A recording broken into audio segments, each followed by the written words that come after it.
Hello കൂട്ടുകാരെ, മലയാളി മോമിലേക്ക് നിങ്ങൾക്ക് വീണ്ടും സ്വാഗതം. ഇന്നത്തെ വീഡിയോ നമ്മൾ ക്രിസ്മസ് എക്സാം പ്രിപ്പറേഷന് വേണ്ടിയിട്ടുള്ള കുറച്ച് ടിപ്സ് ആൻഡ് ട്രിക്സ് ആയിട്ടാണ് വന്നിരിക്കുന്നത്. നമ്മൾ ഇതുവരെ ഒരുപാട് വീഡിയോസ് ഈ ഒരു മോഡലിൽ ചെയ്തിട്ടുണ്ട്. മാത്രമല്ല കുട്ടികൾക്കുള്ള study vlogs, routines, day in my life ഒക്കെ നമ്മൾ ചെയ്തിട്ടുണ്ട്. ആ വീഡിയോസിൻ്റെ എല്ലാം പ്ലേലിസ്റ്റ് ഞാൻ ഡിസ്ക്രിപ്ഷനിൽ കൊടുക്കാം. അത് ക്ലിക്ക് ചെയ്താൽ നിങ്ങൾക്ക് ഈ ടൈപ്പ് വീഡിയോസ് എല്ലാം കാണാൻ പറ്റും. വീണ്ടും റിപ്പീറ്റഡ് ആയിട്ട് ഒരുപോലത്തെ വീഡിയോ പോസ്റ്റ് ചെയ്യേണ്ടതെന്ന് വെച്ചിട്ടാണ് ഞാൻ പിന്നെയും അത് ചെയ്യാത്തത്. അപ്പോൾ നമ്മുടെ ഫസ്റ്റ് ടിപ്പിലോട്ട് പോകാം. ആദ്യത്തെ ടിപ്പ് എന്ന് പറയുന്നത് നമ്മൾ ഒരു സ്റ്റഡി പ്ലാൻ തയ്യാറാക്കുക എന്നുള്ളതാണ്. സ്റ്റഡി പ്ലാൻ തയ്യാറാക്കുക എന്ന് പറഞ്ഞാൽ നമുക്ക് എക്സാമിന് പഠിക്കാനുള്ള സിലബസ് എത്രത്തോളം ഉണ്ടെന്ന് മനസ്സിലാക്കുകയും അതുപോലെ എക്സാമിന് ഇനി എത്ര ദിവസം ഉണ്ടെന്ന് മനസ്സിലാക്കി അതനുസരിച്ചൊരു സ്റ്റഡി പ്ലാൻ തയ്യാറാക്കുക എന്നുള്ളതാണ്. അപ്പോൾ ഓരോ ദിവസവും ഏത് സബ്ജക്റ്റ് പഠിക്കണം, എത്ര ചാപ്റ്റേഴ്സ് വെച്ച് പഠിക്കണം, എത്ര ദിവസം കൊണ്ട് പഠിച്ചാലാണ് തീരുക എന്നൊരു ഐഡിയ നമ്മൾ ഉണ്ടാക്കിയെടുക്കുകയാണ് ഒരു സ്റ്റഡി പ്ലാൻ തയ്യാറാക്കുക എന്ന് പറയുമ്പോൾ ഉദ്ദേശിക്കുന്നത്. അപ്പോൾ നമ്മൾ ആദ്യം എന്ത് ചെയ്യണം? നമ്മുടെ ഓരോ സബ്ജക്റ്റുകൾ എടുക്കുക, അതിൽ ഓരോ സബ്ജക്റ്റിലും എത്ര ചാപ്റ്റേഴ്സ് ഉണ്ടെന്ന് നോക്കുക, അതനുസരിച്ച് ഓരോ ദിവസവും അത് ഡിവൈഡ് ചെയ്ത് കൊടുക്കുക. ഓക്കെ, നമ്മുടെ എക്സാം ആകുമ്പോഴേക്കും ഏകദേശം ഒരാഴ്ച മുൻപെങ്കിലും നമ്മുടെ റിവിഷൻ മുഴുവനായിട്ടും കഴിഞ്ഞിട്ടുണ്ടാവണം. ആ രീതിയിലേക്ക് ചെയ്യുക. പിന്നെ ടഫുള്ള സബ്ജക്റ്റ് ആണെങ്കിൽ ഡെയിലി കുറച്ച് നേരമെങ്കിലും ആ സബ്ജക്റ്റ് പഠിക്കാനായിട്ടൊരു ടൈം കണ്ടെത്തുക. കാരണം ടഫുള്ള സബ്ജക്റ്റുകൾ നമ്മൾ മാക്സിമം ചെയ്ത് പഠിക്കുകയും പ്രാക്ടീസ് ചെയ്യുകയും എഴുതി നോക്കിയാലൊക്കെയാണ് കുറച്ചും കൂടി നമുക്ക് നന്നായിട്ടത് കിട്ടുക. അപ്പോൾ നമ്മൾ ഈ ഒരു പോർഷൻ കഴിഞ്ഞ് കഴിഞ്ഞാൽ അടുത്തായിട്ട് ചെയ്യേണ്ടത് ഒരു റുട്ടീൻ ചാർട്ട് ഉണ്ടാക്കിയെടുക്കുക എന്നുള്ളതാണ്. ക്ലാസ് ഉള്ള ദിവസത്തെ നമ്മുടെ ഒരു റുട്ടീനും ക്ലാസ് ഇല്ലാത്ത ദിവസത്തെ നമ്മുടെ ഒരു റുട്ടീനും നമ്മൾ ഉണ്ടാക്കിയെടുക്കുക. അപ്പോൾ നമ്മൾ ജസ്റ്റ് ഇപ്പോഴത്തെ നമ്മുടെ റുട്ടീൻ എങ്ങനെയാണ് നമ്മളൊന്ന് വെറുതെ എഴുതി നോക്കുക. ആദ്യം തന്നെ നമ്മളാണ് എപ്പോഴാണ് എഴുന്നേൽക്കുന്നത്, എത്ര മണിക്കാണ് ക്ലാസ്സിൽ പോകുന്നത്, എത്ര നേരം പഠിക്കുന്നുണ്ട്, ഇതെല്ലാം ഒരു റുട്ടീൻ പോലെ സമയം അനുസരിച്ച് കൃത്യമായിട്ട് ആദ്യം എഴുതി നോക്കുക. അത് എഴുതി നോക്കിയിട്ട് അതിൽ നിങ്ങൾക്ക് പഠിക്കാനുള്ള സമയം കുറവാണ് അല്ലെങ്കിൽ സമയം വേസ്റ്റായി പോകുന്നുണ്ടെങ്കിൽ അതനുസരിച്ച് പുതിയൊരു റുട്ടീൻ നമ്മൾ നമ്മുടേതായത് ഉണ്ടാക്കിയെടുക്കുക. അതിനുശേഷം അത് ഫോളോ ചെയ്യുക എന്നുള്ളതാണ് ഏറ്റവും ഇമ്പോർട്ടൻ്റ് ആയിട്ടുള്ള കാര്യം. അതുപോലെ തന്നെ ആദ്യത്തെ ദിവസം നമ്മൾ റുട്ടീൻ, പ്രത്യേകിച്ച് എക്സാം സമയത്ത് കുറച്ചുകൂടി എക്സ്ട്രാ ടൈം കണ്ടെത്തണം. കാരണം ആദ്യത്തെ ദിവസം നമുക്ക് പഠിക്കാൻ കുറച്ചും കൂടി സമയം കിട്ടും അല്ലേ. അപ്പോൾ അതുകൊണ്ട് തന്നെ ആ ഒരു റുട്ടീൻ ഉണ്ടാക്കുന്ന സമയത്ത് പഠനത്തിന് കുറച്ചും കൂടി ഇമ്പോർട്ടൻസ് കൊടുത്തിട്ട് ഈ ഒരു 2 ആഴ്ച അതൊന്ന് ശ്രദ്ധിക്കുക. കാരണം ക്രിസ്മസ് എക്സാം വരുമ്പോഴേക്കും നമ്മൾ കുറച്ചും കൂടി നന്നായിട്ട് പഠിച്ച് തീർക്കാനാണ് കേട്ടോ. അപ്പോൾ എന്തായാലും റുട്ടീൻ ഇങ്ങനെ ഉണ്ടാക്കിയെടുക്കുമ്പോൾ നമ്മൾ ശ്രദ്ധിക്കേണ്ട വേറൊരു കാര്യം, ഓരോ കാര്യങ്ങൾ നമ്മൾ ചെയ്യാൻ എത്ര ടൈം എടുക്കുന്നുണ്ടെന്ന് അറിയാൻ ഫോണിൽ ഒരു ടൈമർ സെറ്റ് ചെയ്തിട്ടൊന്ന് ചെക്ക് ചെയ്ത് നോക്കുക.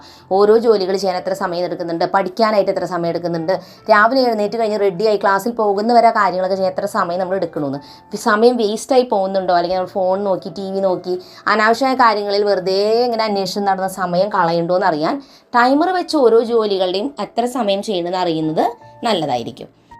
അപ്പോൾ സ്റ്റുഡൻസിന് വേണ്ടിയിട്ടുള്ള റുട്ടീൻസിൻ്റെ ഒരുപാട് വീഡിയോസ് നമ്മുടെ ചാനലിലെല്ലാം ചെയ്തിട്ടുണ്ട്. അപ്പോൾ ആ വീഡിയോസിൻ്റെ ഒക്കെ ലിങ്ക് ഡിസ്ക്രിപ്ഷനിൽ കൊടുക്കാം. നിങ്ങൾക്ക് അത് കണ്ട് ഇൻസ്പിറേഷൻ വെച്ച് നിങ്ങളുടേതായ രീതിയിൽ ചെയ്യാം. മൂന്നാമതായിട്ട് നമ്മൾ ചെയ്യേണ്ടത് ഒരു പ്ലാനർ ഉണ്ടാക്കുക എന്നുള്ളതാണ്, സ്റ്റഡി പ്ലാനർ. അപ്പോൾ ഇത് നമ്മൾ തുടക്കമേ ഉണ്ടാക്കേണ്ട ഒരു കാര്യമാണ്. ഉണ്ടാക്കിയിട്ടില്ലെങ്കിൽ നമുക്ക് ഇന്ന് മുതൽ ഒരു സ്റ്റഡി പ്ലാനർ തയ്യാറാക്കാവുന്നതാണ്. നമ്മുടെ ചാനലിൽ അതിന് വേണ്ടിയിട്ടുള്ള വീഡിയോസും ഉണ്ട്. സ്റ്റഡി പ്ലാനർ എല്ലാ മാസവും നമ്മൾ ചെയ്യാറുണ്ട് കേട്ടോ. മാസത്തിൻ്റെ അവസാനത്തിൽ നമ്മൾ അടുത്ത മാസത്തേക്ക് വേണ്ട പ്ലാനർ എല്ലാ മാസവും തയ്യാറാക്കാറുണ്ട്. അപ്പോൾ ഈ മാസവും നമ്മൾ അങ്ങനെ ചെയ്യും. അപ്പോൾ ഇതുവരെ ഞാൻ ചെയ്ത പ്ലാനറിൻ്റെ കുറച്ച് ക്ലിപ്പിങ്സാണ് ഇപ്പോൾ ഈ കാണിച്ചുകൊണ്ടിരിക്കുന്നത്.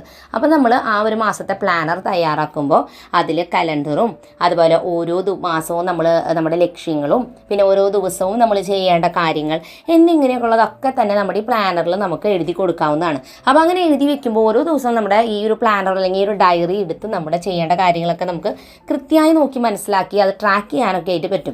അപ്പോൾ അതിന് ഒരു സ്റ്റഡി പ്ലാനർ ഉണ്ടാക്കി വെക്കുമ്പോൾ കുറച്ചുകൂടി ഒരു മോട്ടിവേഷനാണ് നമുക്ക് അതിൽ എഴുതിയൊക്കെ ചെയ്യുമ്പോൾ. അപ്പോൾ സാധാരണ ഒരു വൈറ്റ് പേജുള്ള പുസ്തകത്തിൽ ഇതുപോലെയൊക്കെ വരച്ച് നമുക്ക് പ്ലാനർ തയ്യാറാക്കാവുന്നതാണ്. ഇനി നമ്മുടെ കയ്യിൽ അതിനുള്ള പുസ്തകമാണെങ്കിൽ അങ്ങനെ. ഇനി 4ാമത്തെ ടിപ്പ് എന്ന് പറയുന്നത് നല്ലൊരു സ്റ്റഡി മ്യൂസിക് യൂസ് ചെയ്യുക എന്നുള്ളതാണ്. ചിലവർക്ക് പാട്ട് കേട്ട് പഠിക്കുന്നത് ഇഷ്ടമാണ്. അപ്പോൾ യൂട്യൂബിൽ സെർച്ച് ചെയ്ത് ഇഷ്ടം പോലെ സ്റ്റഡി മ്യൂസിക് എന്ന് സെർച്ച് ചെയ്ത് നിങ്ങൾക്ക് കിട്ടും. അത് ഡൗൺലോഡ് ചെയ്തെടുക്കുകയും അത് വെച്ച് നിങ്ങൾക്ക് പാട്ടുകൾ കേട്ട് പഠിക്കാവുന്നതാണ്. ഫോൺ നിങ്ങൾ അടുത്ത് വയ്ക്കുമ്പോൾ നിങ്ങൾക്ക് ഡിസ്റ്റർബൻസ് ഉണ്ടെന്നുണ്ടെങ്കിൽ നിങ്ങൾ അതിൽ അഡിക്ഷനായിട്ട് ഫോണിലേക്ക് നോക്കി പോവുകയാണെങ്കിൽ അങ്ങനെ നിങ്ങൾ ചെയ്യേണ്ട. അതിന് പകരം USB ഇങ്ങനെയുള്ള പാട്ടുകൾ ഡൗൺലോഡ് ചെയ്ത് അത് സ്പീക്കർ വഴിക്ക് വയ്ക്കുക, അങ്ങനെ എന്തെങ്കിലും ചെയ്യുകയാണെങ്കിലും നല്ലതാണ്. ഇതുപോലെയുള്ള സ്റ്റഡി മ്യൂസിക് യൂട്യൂബിൽ സെർച്ച് ചെയ്താൽ നിങ്ങൾക്ക് കിട്ടും. മാത്രമല്ല ഫോണിൽ പല ആപ്പുകളുണ്ട്, ഇതുപോലത്തെ സ്റ്റഡി മ്യൂസിക് ആപ്പുകളും ഡൗൺലോഡ് ചെയ്യാൻ കിട്ടും. നാലാമത്തെ ടിപ്പ് എന്ന് പറയുന്നത് നമ്മൾ സമയം മാനേജ് ചെയ്ത് പഠിക്കാനായിട്ട് ആദ്യം തന്നെ പഠിക്കണം. അതായത് ആവശ്യത്തിന് പഠിക്കുകയും അതിനനുസരിച്ച് ബ്രേക്ക് എടുത്ത് അങ്ങനത്തെ രീതിയിൽ പഠിക്കാനായിട്ട് നമ്മൾ കറക്റ്റ് സമയം നോക്കി പഠിക്കാനായിട്ട് നോക്കണം. അതിന് നമ്മൾ ചെയ്യേണ്ട ഒരു കാര്യം ഒരു ടൈമർ ഉപയോഗിക്കുക എന്നുള്ളതാണ്. അപ്പോൾ നമ്മൾ എത്ര നേരം പഠിക്കുക, അരമണിക്കൂർ പഠിക്കുന്നത് വെച്ചാൽ അരമണിക്കൂറിൻ്റെ ഒരു ടൈമർ സെറ്റ് ചെയ്ത് അതനുസരിച്ച് ആ ടൈം കംപ്ലീറ്റ് ചെയ്യുന്നവരെ പ്രോപ്പറായിട്ട് ശ്രദ്ധയോടുകൂടെ പഠിക്കാനായിട്ട് നോക്കണം.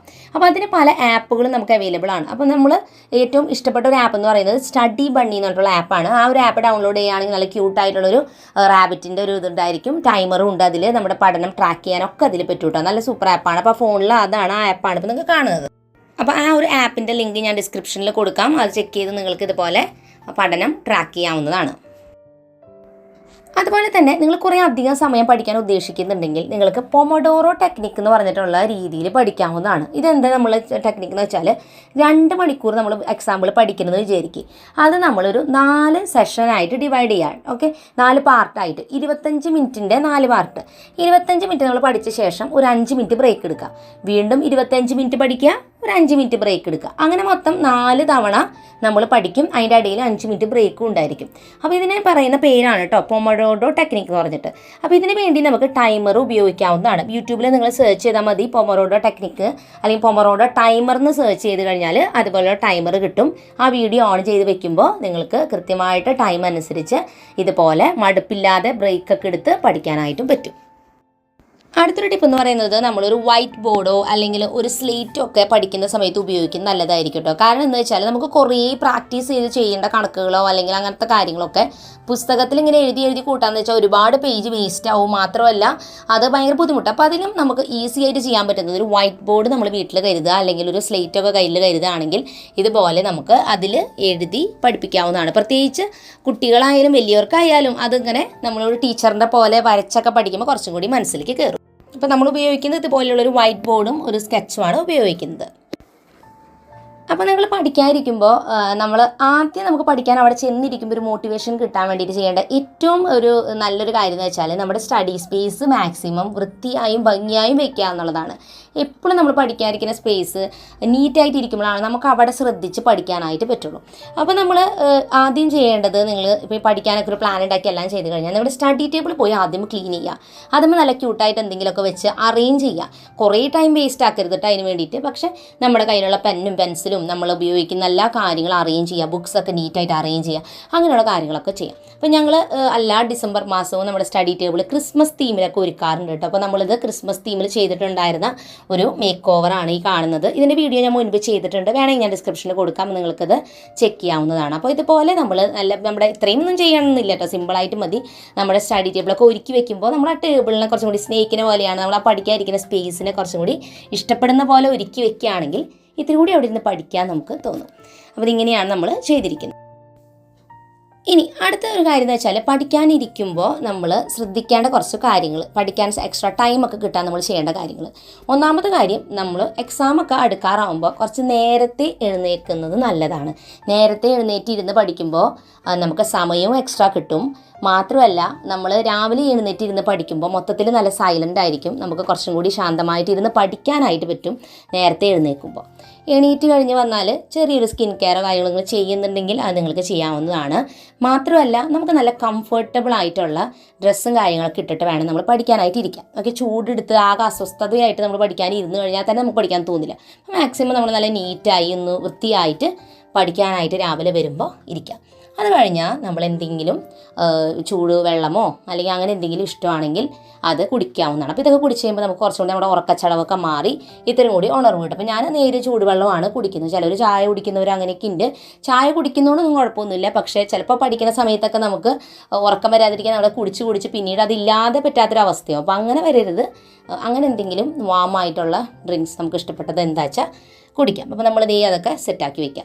പിന്നെ നമ്മൾ പഠിക്കാനിരിക്കുമ്പോൾ ആദ്യം നമ്മൾ എടുക്കേണ്ട സബ്ജക്റ്റ് നമ്മുടെ ഫേവറേറ്റ് സബ്ജക്റ്റ് നമുക്ക് എടുക്കാം. കാരണം എന്താ വെച്ചാൽ രാവിലെ തന്നെ ആകെ ഉറക്കച്ചടവോടുകൂടി പഠിക്കാതിരിക്കുമ്പോൾ നമുക്ക് ഇഷ്ടമില്ലാത്ത സബ്ജക്റ്റും കൂടി എടുക്കുമ്പോൾ നമുക്ക് ഒന്നും കൂടി ദേഷ്യം വരും, മോട്ടിവേഷൻ തീരെ കിട്ടില്ല. അപ്പോൾ നമ്മൾ എന്ത് വേണം, നമുക്ക് ഇഷ്ടപ്പെട്ടൊരു സബ്ജക്റ്റ് എടുത്തിട്ട് നമുക്ക് ആദ്യം കുറച്ച് നേരം ഒന്ന് പഠിക്കാം. കുറച്ച് നേരം പഠിച്ചാൽ മതി. അപ്പോൾ കുറച്ച് നേരം അത് പഠിച്ച് കഴിയുമ്പോൾ നമ്മുടെ മൈൻഡ് ആ പഠനത്തിലോട്ട് വരും. അപ്പോൾ ആദ്യത്തെ ഒരു 25 മിനിറ്റ് പഠിച്ചു കഴിഞ്ഞാൽ നമ്മൾ ബ്രേക്ക് ടൈം എടുക്കുക. അവിടെ സ്റ്റഡി ടേബിളിൽ ഇരുന്നുകൊണ്ട് തന്നെ ഒരു ബ്രേക്ക് ടൈം എടുത്താൽ മതി. അവിടെ നിന്ന് എണീറ്റ് പോയിട്ട് പിന്നെ അന്വേഷിക്കാൻ പോയി കഴിഞ്ഞാൽ പഠിക്കാനുള്ള ഒരു ഇൻട്രസ്റ്റ് ഒക്കെ പോകും. അപ്പോൾ ബ്രേക്ക് ടൈം എന്തായാലും പഠിക്കാനായിട്ട് ഇടയിൽ എടുത്തില്ലെങ്കിൽ നമ്മൾ ഒറ്റ ദിനം 2 മണിക്കൂറൊക്കെ പഠിക്കാമായിരുന്നു, എന്തായാലും നമ്മുടെ തലയിൽ അതൊന്നും കയറാൻ പോണില്ല. അപ്പോൾ 25 മിനിറ്റ് പിടിക്കുക, 5 മിനിറ്റ് ബ്രേക്ക് എടുക്കുക. ഇനി അടുത്തൊരു 25 മിനിറ്റ് സെഷനിൽ നമ്മൾ പഠിക്കേണ്ടത് എന്താണ്? ടഫുള്ള സബ്ജക്റ്റ് നമ്മൾ എടുക്കുക. നമുക്ക് അത്ര ഒട്ടും ഇഷ്ടമില്ലാത്തത്, നമുക്ക് മാർക്ക് കുറവ് വരുന്ന സബ്ജക്റ്റ് ഏതാ വെച്ചാൽ ആ ഒരു സബ്ജക്റ്റ് എടുത്ത് അതിൽ കൂടുതലായിട്ട് പഠിക്കാം. ചിലവർക്ക് മാത്സ് ആയിരിക്കും, ചിലവർക്ക് സോഷ്യലായിരിക്കും. എന്താ വെച്ചാൽ അതിനെക്കുറിച്ച് കൂടുതൽ പഠിക്കാനായിട്ട് നോക്കാം. അപ്പോൾ നമ്മളെപ്പോഴും ടഫുള്ള സബ്ജക്റ്റിന് കുറച്ച് എക്സ്ട്രാ ടൈം കൊടുക്കണം. അത് വിചാരിച്ച് ബാക്കിയുള്ള എളുപ്പമുള്ള സബ്ജക്റ്റ് പഠിക്കേണ്ട അതെനിക്ക് കിട്ടുമെന്ന് വിചാരിച്ച് വിട്ട് കളയാനും പാടില്ല. പലപ്പോഴും നമുക്ക് പറ്റുന്നൊരു മിസ്റ്റേക്കാണ്. എനിക്കൊക്കെ ചില സമയത്ത് പറ്റിയിട്ടുണ്ട് അങ്ങനെ. മാത്സ് ആണ് എനിക്ക് ഏറ്റവും ടഫ്, അതുകൊണ്ട് ഞാൻ കുറേ സമയം അതിന് വേണ്ടിയിട്ട് സ്പെൻഡ് ചെയ്യും. ഇംഗ്ലീഷ് എനിക്ക് ഈസി ആണെന്ന് തോന്നിയിട്ട് ഞാൻ അത് അങ്ങനെ വിട്ട് കളയും. പക്ഷേ ലാസ്റ്റ് മാർക്ക് വന്നപ്പോൾ മാത്സിന് നമുക്ക് നല്ല ചിലപ്പോൾ മാർക്കും കിട്ടും. ഇംഗ്ലീഷ് നമ്മൾ ഓവർ കോൺഫിഡൻസ് ഉള്ളതുകൊണ്ട് തന്നെ അതിന് മാർക്ക് കുറയുകയും ചെയ്യും. അതുകൊണ്ട് എല്ലാ സബ്ജക്റ്റിനും ഒരുപോലെ തന്നെ നമ്മൾ ഇമ്പോർട്ടൻസ് കൊടുക്കണം. പക്ഷേ കിട്ടാത്ത സബ്ജക്റ്റിന് കുറച്ച് എക്സ്ട്രാ ടൈം കൊടുക്കണം. ഇനി അടുത്തത് നമ്മൾ ചെയ്യേണ്ടത്, ഒരു ബ്രേക്ക് ടൈം കഴിഞ്ഞ് കഴിഞ്ഞാൽ അടുത്തത് ചെയ്യേണ്ടത് പഴയ ക്വസ്റ്റ്യൻ പേപ്പേഴ്സ് എടുത്തിട്ട് നമ്മൾ ആ പഠിച്ച പാഠഭാഗവുമായി ബന്ധപ്പെട്ട ക്വസ്റ്റ്യൻസ് ഒക്കെ ഒന്ന് ആൻസർ ചെയ്യുക എന്നുള്ളതാണ്. ചില ചോദ്യങ്ങൾക്ക് എപ്പോഴും റിപ്പീറ്റഡ് ആയിട്ട് ഒരേ ചോദ്യങ്ങൾ വരാറുണ്ട്. അപ്പോൾ നമ്മൾ എന്ത് ചെയ്യണം? ആ ചോദ്യങ്ങൾ എടുത്ത് അത് പഠിക്കുക എന്നുള്ളതാണ് ചെയ്യുക. അപ്പോൾ നമ്മൾ ഏത് സബ്ജക്റ്റാണ് പഠിച്ചിരുന്നത് ആ പാഠഭാഗവുമായി ബന്ധപ്പെട്ട ക്വസ്റ്റ്യൻസ് എടുത്ത് ആൻസർ ചെയ്യുക. ലേബർ ഇന്ത്യ പോലുള്ള പുസ്തകങ്ങളിലൊക്കെ അങ്ങനത്തെ ക്വസ്റ്റ്യൻ പേപ്പേഴ്സൊക്കെ കുറേ ഉണ്ടാവാറുണ്ട് കേട്ടോ. ഇനി അടുത്തത് നമ്മൾ ചെയ്യേണ്ടത്, അടുത്തൊരു സെഷൻ നമുക്ക് കുറച്ച് നേരം പുറത്ത് പോയിട്ടിരുന്ന് പഠിക്കാം. നമ്മൾ കുറേ നേരം അകത്തിരുന്നാണ് പഠിച്ചത് അല്ലേ. അപ്പോൾ നമ്മൾ ഇടയ്ക്ക് ബാൽക്കണിയിൽ മുകളിൽ പോയിട്ടിരിക്കുക, അല്ലെങ്കിൽ നമ്മൾ പുറത്ത് മുറ്റത്ത് പോയിരിക്കുക, അങ്ങനെയൊക്കെ പോയിരുന്ന് പഠിക്കുമ്പോൾ നമുക്ക് കുറച്ചും കൂടി ഫ്രഷ് എയറും കാര്യങ്ങളൊക്കെ കിട്ടും. പഠിക്കാൻ കുറച്ചും കൂടി ഒരു ചേഞ്ച് കിട്ടും. ഒരേ സ്ഥലത്തിരുന്ന് പഠിക്കുന്നതിലും കുറച്ചും കൂടി പുറത്തൊക്കെ പോയിരിക്കുമ്പോൾ ഇത്തിരി കൂടി ഒരു എനർജി നമുക്ക് കിട്ടും. പിന്നെ പുറത്തേക്ക് പോകുമ്പോൾ ഒരു കുഴപ്പം, നമ്മൾ കാര്യാന്വേഷണം കൂടും, അവിടെയുള്ള കാര്യങ്ങൾ എക്സ്പ്ലോർ ചെയ്യാനായി തുടങ്ങും. എന്നാലും എനിക്ക് അതൊക്കെ ഇഷ്ടമാട്ടോ, പഠിക്കുന്ന സമയത്ത് അങ്ങനെയുള്ള കാര്യങ്ങളൊക്കെ എൻജോയ് ചെയ്ത് പഠിക്കുക എന്നുള്ളത്. അപ്പം അങ്ങനെയും കൂടി പഠിച്ചു കഴിയുമ്പോൾ നമ്മുടെ ഒരു രാവിലത്തെ പഠനത്തിൻ്റെ സെഷൻ നമുക്ക് ഇങ്ങനെ ചെയ്യാവുന്നതാണ്. അപ്പോൾ നമുക്ക് കിട്ടുന്ന എക്സ്ട്രാ ടൈം ഇതുപോലെ പഠിക്കാൻ ഉപയോഗിക്കാവുന്നതാണ്.